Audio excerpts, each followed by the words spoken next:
Hey all, it's the month of Halloween, so I guess it's time for the obligatory Let's Play of a Castlevania game.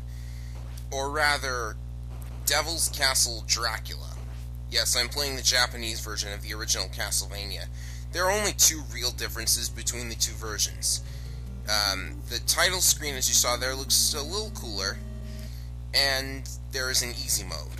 I'll explain the differences between easy and normal later, but for those of you who have never played a Castlevania game before, you play as Simon Belmont, a vampire hunter who has come to Castlevania to destroy Count Dracula.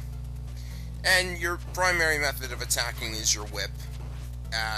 You can upgrade it twice by picking up whip upgrades by whipping down the candles. I have no idea what hearts, whip upgrades, and money. Why is there money in the candles?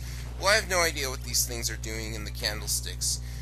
And the hearts are used as ammunition for your sub-weapon. There are, I believe, 5, if I remember correctly. The one I've got right now is the dagger, which is freaking useless because it only goes in a straight line. You can't duck and throw it. And you might as well just use your whip anyways if you're going to attack horizontally.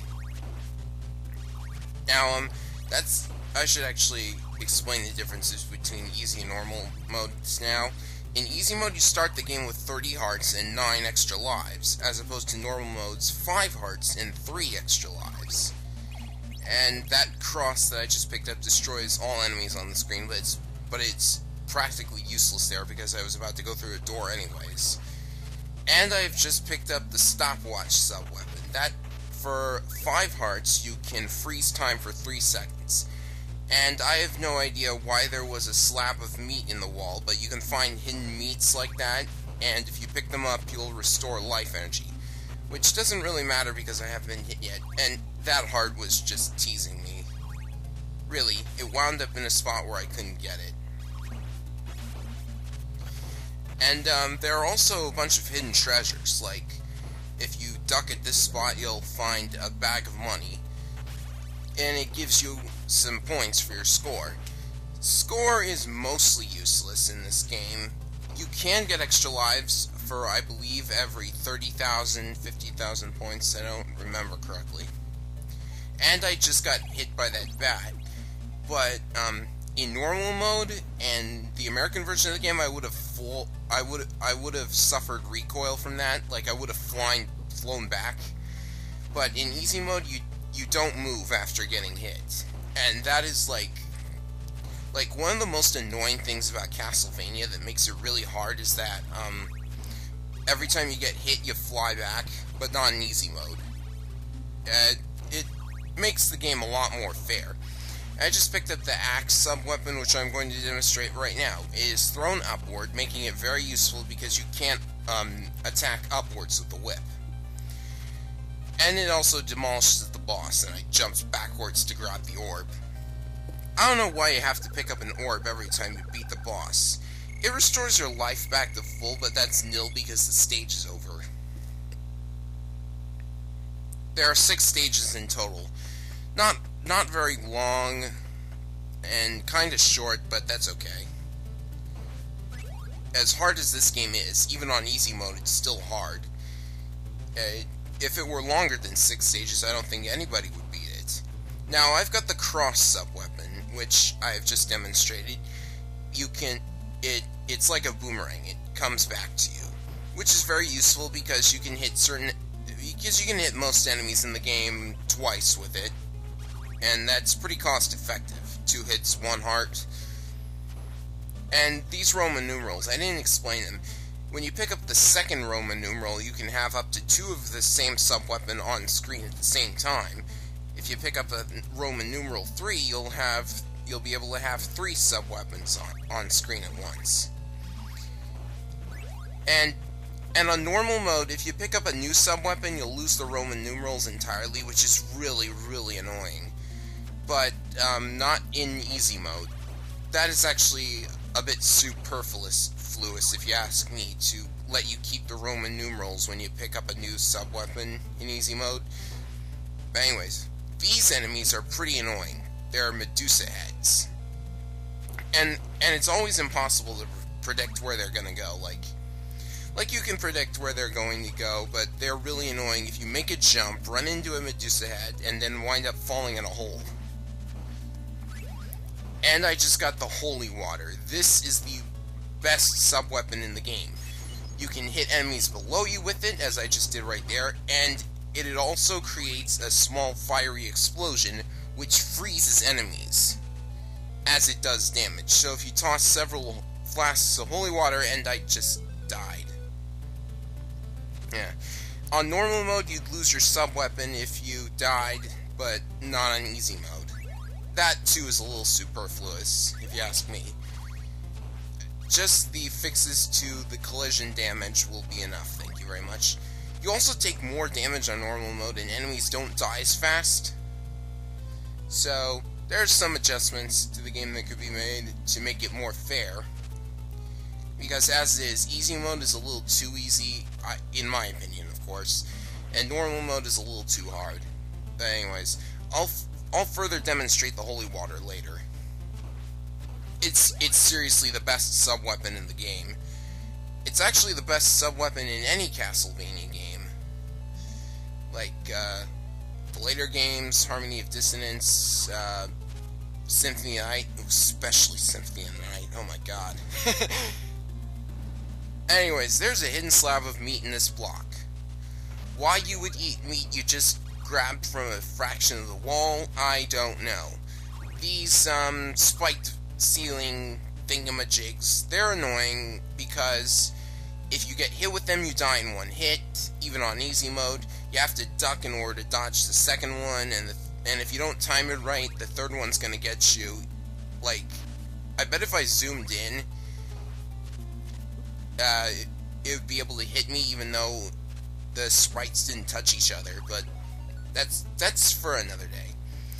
And since I whipped out part of the wall right there, it's going to be annoying to actually jump onto the thing, because you can't adjust your you can't adjust yourself horizontally while you're in midair, which is why I died at that platform earlier.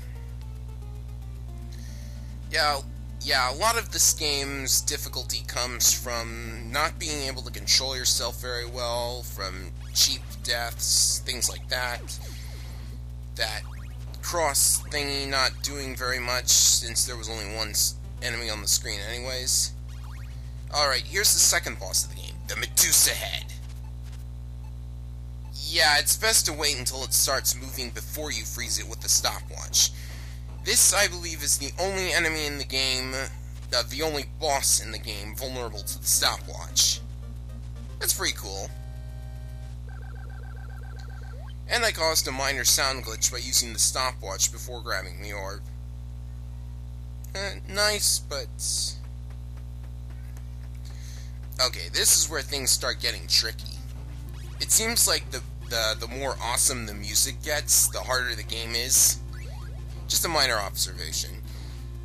And that enemy you just killed, this enemy is known as a hunchback, or a flea man, or something. I forget its name. Its official name. But they're really annoying because they jump around and are hard to hit. It's best to just whip them the minute they hit the ground.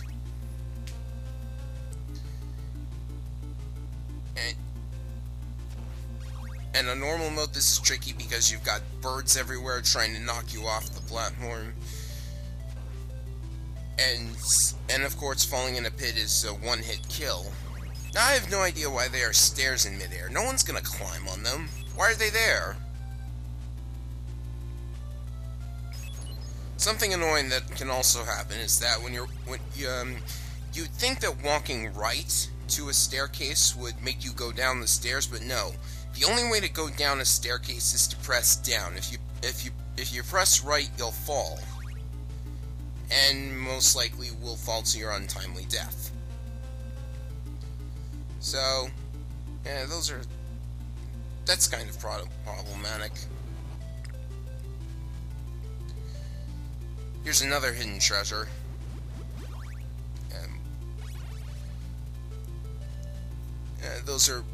Those are, again, useless unless you want extra lives, which I don't think I will be needing on easy mode, because you start with 9 extra lives on easy mode. those birds are kind of weird because they die the minute they hit you. That's kind of counterintuitive or something. Of course, if they didn't die the minute you hit them, well, they would be even worse, so I'm thankful for that.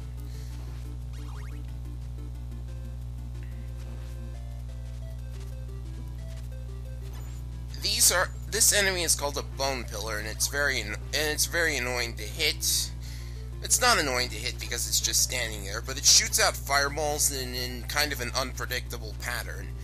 So you gotta get the timing down if you want to be able to kill it without getting hit. And it's at this point that I would be taking 4 points of damage for every time I get hit if I were on normal mode. So again, normal mode is too hard for me, and I fully admit that, by the way. Here's why the holy water is just plain awful. It stops the enemies in their tracks while simultaneously inflicting damage. So basically, if an enemy gets hit with it even once, they're not gonna live. And this is in Castlevania 1. In Castlevania Rondo of Blood, there's a reason it's even worse. The holy water is even worse in the later games, for various reasons. Anyways, this is stage 4. It's probably actually, the opening part of stage 4 is probably the worst part in the of the game, second only to this one other area in stage 5. That was weird. Okay, let's recap. The bat ran into me, died, and then the screen flashed as if I had picked up a cross. Very strange. Anyways, you have to duck because the cavern is the ceiling is so low that you have to duck. But for some odd reason, the fishmen are able to walk through the ceiling. Very strange. Strange indeed. The platforms are also a little bit glitchy. Anyways, I figured there was a wall that you could bust through, but no, there isn't. This part's also annoying because there will be a bunch of flea men dropped in by birds.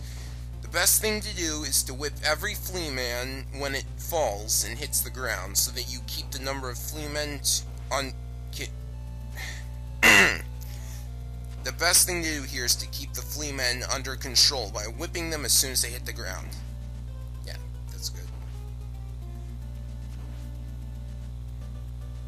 And you don't even need to fight the white dragon there. You can just walk past it. That's brilliant, huh? But there are a couple more white dragons coming up, so you'll need to fight those. Unless you want to take a bunch of hits trying to get past it without fighting it. In which case you're even a bigger wuss than I am. And that's saying something.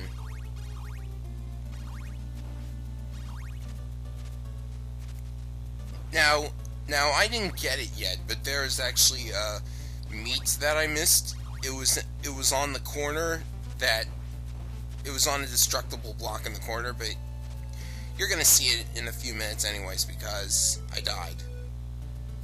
That was strange, actually. I stood there for a moment before actually falling over and dying. And there's the meat.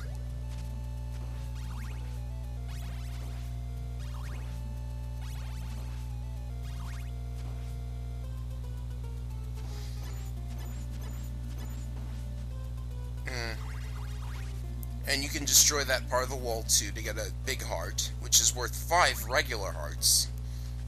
You probably already knew that. And the boss here is a Fleaman and Frankenstein's monster. Frankenstein is the doctor, not the monster. Anyways, whipping the Fleaman doesn't really do anything. It just stuns him for a couple seconds. Good if you want to keep him under control, but otherwise just attack the monster. Frankenstein's monster needs a name. I think it's referred to as the creature in Castlevania lore.